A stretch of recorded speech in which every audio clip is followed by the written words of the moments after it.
the botnets? Bots originated as a useful tool to use without any significant malicious overtone. They were originally developed as a virtual individual that could sit in an IRC channel and perform tasks while the user was too occupied to do so.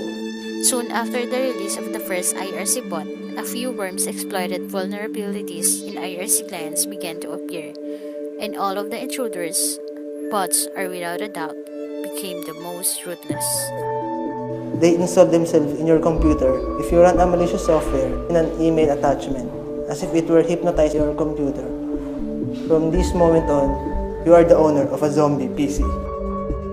Once your PC is infected with the bot, it becomes a part of many branch network of a zombie PCs, all infected with the same bot, a botnet. Although their owners are unaware of it, it have been set up to forward transmissions, including spam or viruses, to other computers on the internet. Any such computer is referred to as a zombie, in effect, a computer robot or bot that serves the wishes of some master spam or virus originator. A botnet's originator, aka botmaster or bot herder, can order all the bots from the network to carry out the same task. Your PC will be a breeding ground for criminal offenses.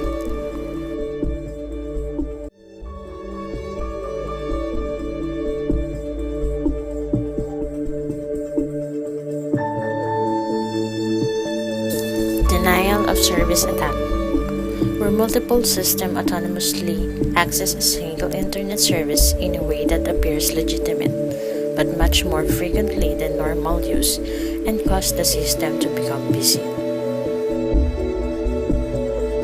Adware exists to advertise some commercial entity activity without the user's permission or awareness.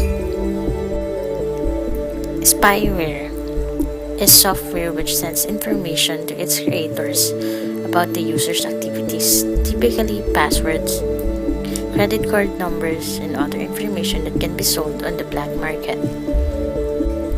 Email spam are email messages disguised as messages from people, but in fact, it is advertising, annoying, or malicious in nature.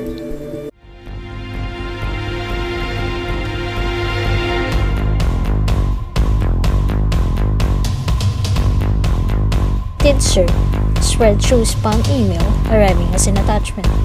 In rank number 2 is the Cribface, the most wanted of all botnets as the Zeus.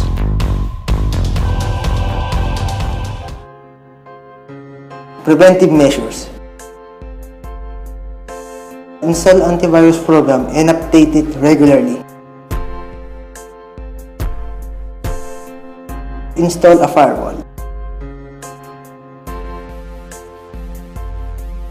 Install latest security update for your software and operating system. Don't open email attachment that you don't trust.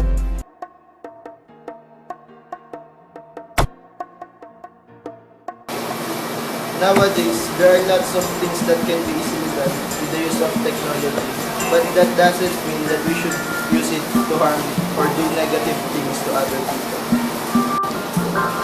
Remember, doing the right thing is better than doing the best thing.